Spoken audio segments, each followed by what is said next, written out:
Aduh ya yang di akhirat kumaha bakalnya ieu urang ge boga perhitungan ieu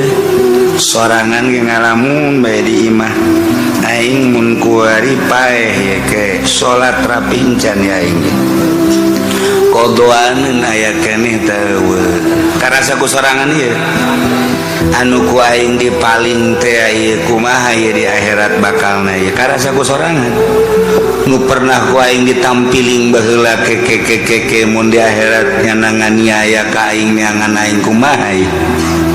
anu pernah ku aing dianiaya sabara urang beuh mun nungtut di akhirat karasa ku sorangan ieu teh aduh aing ieu nyandung teu adil kumaha ieu lalakonna ieu apa nyandung deui bae kagok ieu eta dipikir ku ari ieu lain lalagaan hirup teh horeng Al-Qur'an ngajelaskeun duh kunaon aing urusan hulu nu handap bae hulu nu luhur teh diurusan ieu aing ku bidug-bidug teuing jadi jelema ku bloon-bloon teuing aing jadi jelema teh kuari aing ge hebat-hebat ku jelema boga pamajikan opat dihebat-hebat di jawara-jawara engke di akhirat bakal kumaha ya aing tuh sia maka karak sakitu gajusieun bae tetep nyandung mah nyandung bae ieu suka jusieun karak sakitu bae ge atuh ulah nu penting nu dirobah lain ulah nyandung na adilna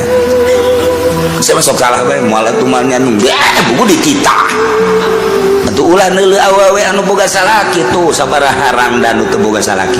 saha nu ngurusan nya lamun teu dicandung atuh nu sabenerna mah kaum wanita ge kuduna menitahan ngaragap dada beuh mun aing jadi rangda nyangora keneh haju aing meureunanan eueuh nu mileuleungkeun aing ge anu nyandung ka aing teh lah aing mah teu daek bae karunya diri aing ieu lamun aing anak aya 5 aya 6 kemudian eueuh nu daekeun aya ge nu nyandung ka aing beuh mun nasib kos kitu di aing geus bae atuh kuari mah salaki titahan gitu jakula ngaragap dada ieu mun kura jadi rangda kumaha geus atuh kawin bae si anu karunya tuh aya yatim asana hujan teu naon teu geledeg sing jeleger lamun awewe anu ngarti seperti eta ngarti ke Al-Qur'anul Karim masyaallah nah ieu diharapkeun teh perubahan urang maksiat mana nu kurang kuari di stop lalaunan dagang nu teu pati bagus eureuna tu keneh pergaulan umur teu nyaho bae isuk bapa geto mangkaning ieu kuari mah dedengean teh loba jasa nu maot ngadadak si anu maot ngadadak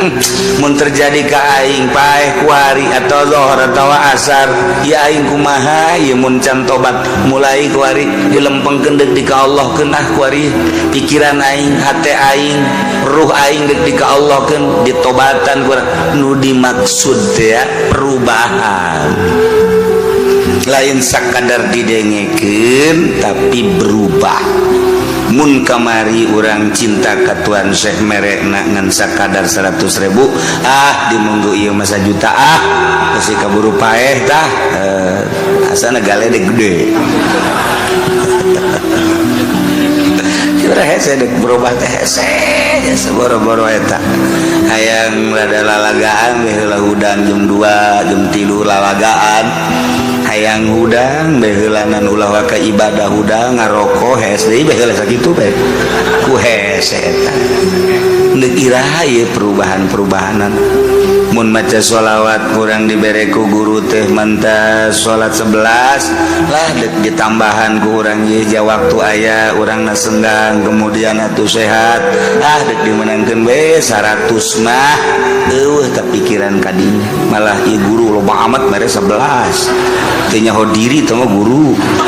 ambu jadi nyarekanan guru kira-kira urang perubahan tanya